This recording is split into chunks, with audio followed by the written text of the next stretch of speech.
Em 2009, o Prêmio Nobel da Física foi atribuído à fibra ótica. O homem que inventou a palavra e que primeiro fez a luz curvar-se dentro do vidro não estava na lista dos premiados. Chamava-se Narinder Singh Kapani. Tinha então 83 anos, vivia na Califórnia, e vira sua descoberta ligar cidades, hospitais e continentes sem que o comitê que a celebrava escrevesse o seu nome. 56 anos antes, num laboratório do Imperial College de Londres, fora ele, ao lado de Harold Hopkins, o primeiro a conseguir transmitir uma imagem nítida através de um feixe de fios de vidro. Ninguém tinha conseguido antes. Em 1954, provou-o de forma definitiva: a luz podia curvar-se dentro do vidro e ser conduzida de um lado ao outro de um fio. Estava criado o campo da fibra ótica. Em 1960, num artigo para Scientific American, foi Kapani quem escreveu, pela primeira vez, duas palavras que hoje toda a gente usa: fibra ótica. Ele deu-lhe o nome. Deu-lhe o campo. Escreveu o primeiro livro sobre o assunto. E quando chegou o reconhecimento maior que a ciência oferece, o anúncio de Estocolmo foi para outro laboratório, para outro homem. Charles Kahl recebeu o Nobel pelo trabalho que tornou a fibra útil às telecomunicações. Kapani recebeu o silêncio. Não houve escândalo. Não houve tribunal. Houve apenas uma ausência, um nome que faltava numa fotografia, o nome de quem tinha começado tudo. A revista Fortune já o tinha chamado, 10 anos antes, um dos heróis não celebrados do século. Celebrar alguém como não celebrado é uma forma estranha de esquecimento. Esta é a história de um homem que provou que a luz podia dobrar-se, que ensinou o mundo a enviar imagens dentro de um fio, e que morreu antes de o mundo dizer o seu nome em voz alta. Começa numa sala de aula na Índia, com uma frase que ele se recusou a aceitar. A frase era simples, e todos os manuais a repetiam: a luz viaja em linha reta. Em 1947, na Índia, um jovem estudante ouviu o seu professor dizê-la como quem enuncia uma lei que não admite dúvida. A luz só anda em linha reta. Ponto final. Narinder Singh Kapani não discutiu na aula, mas guardou a frase como quem guarda uma pergunta que não o larga. Se a luz só andasse em linha reta, por que brilhava a água de um lago quando o sol nela entrava de lado? Por que parecia a luz entortar dentro do vidro? Tinha nascido em Moga, no Punjab, em 1926, numa família Sikh. Estudou em Dehradun, formou-se na Universidade de Agra. Nada, na sua origem, o destinava a contrariar os livros de física da Europa. E, no entanto, era isso que uma parte dele queria fazer: pegar numa afirmação aceite por todos e mostrar que estava incompleta. Havia, décadas antes, um físico inglês chamado John Tyndall que mostrará que a luz podia seguir a curva de um fio de água a cair. A luz podia, afinal, ser conduzida. Podia ser dobrada.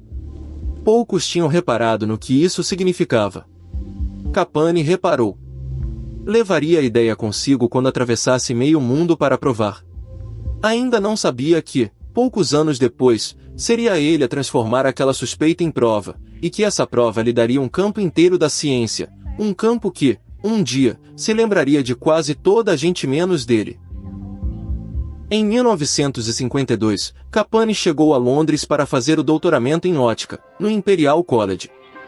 Foi ali que encontrou Harold Hopkins, um físico britânico que trabalhava no mesmo problema teimoso: como levar não apenas luz, mas uma imagem, de um lado ao outro de um feixe de fibras de vidro. Outros já tinham tentado passar imagens por fibras.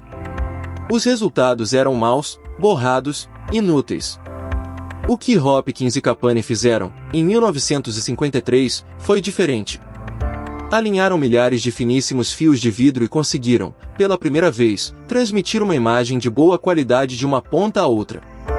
A luz entrava numa extremidade e saía na outra, inteira, obediente, curvada por dentro do vidro tal como Kapani suspeitara desde a aula na Índia. Em 1954, publicaram o resultado na revista Nature, e foi esse o ano em que a suspeita se tornou prova. Ficou demonstrado, preto no branco, que a luz podia curvar-se dentro do vidro e ser conduzida sem se perder. Foi em 1954 que a fibra ótica deixou de ser uma ideia e passou a ser um facto, um campo novo, acabado de nascer. Quase ao mesmo tempo, na Holanda, o cientista Bram van El desenvolvia o revestimento que tornaria as fibras práticas. As peças estavam a encaixar. Em 1955, Capani recebeu o seu doutoramento pela Universidade de Londres. A luz já não era só uma coisa que andava em linha reta. Era algo que se podia guiar, dobrar, enviar por um fio tão fino como um cabelo. Faltava apenas dar um nome a tudo aquilo. E Capani sabia exatamente qual queria que fosse. Ele deu-lhe um nome. 2 palavras. Fibra ótica. Foi num artigo para Scientific American, em 1960. Antes desse texto, o campo mal existia como ideia com nome próprio. Depois dele, tinha um. E era o nome de Capani. Pense nisto. Não basta descobrir uma coisa. É preciso nomeá-la. Quem nomeia, fica. Ou devia ficar. Capani escreveu o primeiro livro sobre fibra ótica. Publicou mais de 100 artigos. Registrou, ao longo da vida, mais de 100 patentes. Fundou empresas na Califórnia. Deu aulas em Berkeley, em Santa Cruz, em Stanford. Ninguém, naquela década, falava mais, escrevia mais, ensinava mais sobre o assunto do que ele. Era o rosto do campo. O homem que lhe tinha dado nome. E, no entanto, algo começava a acontecer, devagar, quase sem se notar. A fibra ótica crescia. Tornava-se enorme. Ligava telefones, depois computadores, depois o mundo inteiro. Quanto maior ficava a invenção, mais pequeno parecia, na memória coletiva, o homem que a tinha baptizado. A história tende a lembrar quem chega ao fim, não quem abre a porta. Capani abrirá a porta.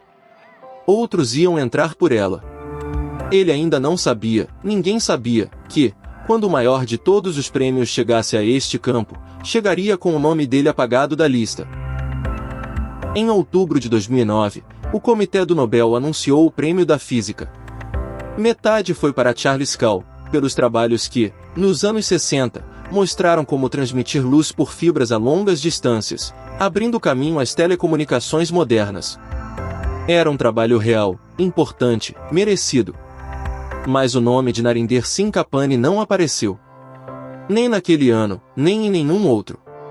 O homem que, em 1954, provara que a luz podia curvar-se dentro do vidro, o homem que primeiro transmitirá uma imagem por um feixe de fibras, o homem que cunhara o próprio termo fibra ótica, não foi incluído.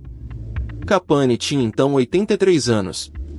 Continuava vivo, continuava a trabalhar, continuava a colecionar arte SIC e a financiar cátedras e galerias. Nunca fez disto um escândalo público. Não processou ninguém, não exigiu nada. Mas a ausência ficou a doer em quem conhecia a história por inteiro. 10 anos antes, em 1999, a revista Fortune tinha o incluído entre 7 heróis não celebrados do século XX, gente cujo trabalho mudará a vida de todos sem que o nome fosse conhecido. A revista Time colocará-o entre os grandes cientistas do século.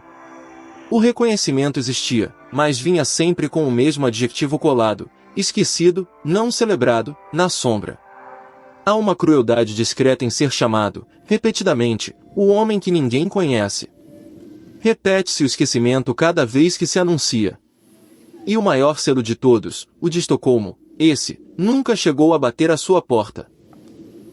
Narinder Singh Capani morreu a 4 de dezembro de 2020, em Redwood City, na Califórnia. Tinha 94 anos.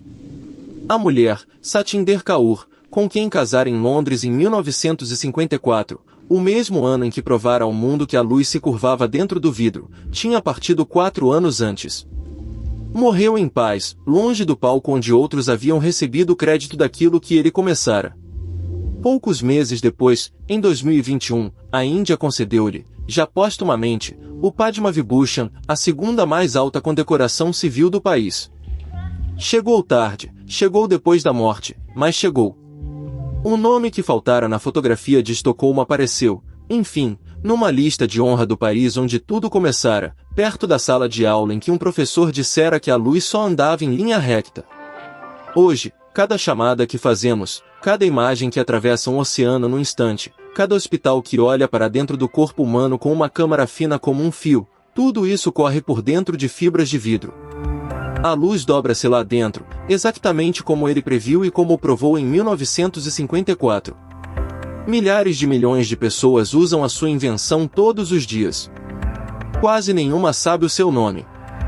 Ele provou que estava certo. Provou em vidro, em luz, em imagens que viajam pelo mundo. Só não conseguiu que a história dissesse o seu nome enquanto ele o podia ouvir. E talvez essa seja a pergunta que fica, depois de a luz se apagar. A invenção de Capani está em toda a parte. O nome de Capani quase em lado nenhum. A fibra ótica sustenta a internet, a medicina, as comunicações de um planeta inteiro, e o homem que provou, em 1954, que a luz se curva dentro do vidro, e que lhe deu o nome em 1960, é, ainda hoje, uma nota de rodapé, lembrada sobretudo por não ter sido lembrada. Quantas vezes é que aquilo que usamos todos os dias foi construído por alguém cujo nome nunca aprendemos? A luz que corre por baixo dos oceanos não pergunta quem a ensinou a dobrar-se. Mas talvez nós devêssemos. Fica a pergunta que este canal costuma deixar: se a próxima pessoa a ser esquecida não for um cientista distante, mas alguém perto de ti, que teve razão cedo demais para que a reconhecessem a tempo, saberias reparar nela? Narinder Singh Kapani provou que a luz se curvava em 1954, transmitiu a primeira imagem por vidro em 1953, baptizou a fibra ótica em 1960, e viu o Nobel de 2009 passar-lhe ao lado. A Índia deu-lhe a sua honra depois de ele já não a poder segurar nas mãos. Notas de margem têm mais histórias como esta, de gente que chegou primeiro e foi lembrada por último, de nomes que o tempo pôs de lado enquanto ficava com aquilo que eles fizeram. Se gostas de saber o que ficou na margem da história, fica conosco. Sem barulho. Só as histórias que continuam depois de o vídeo acabar.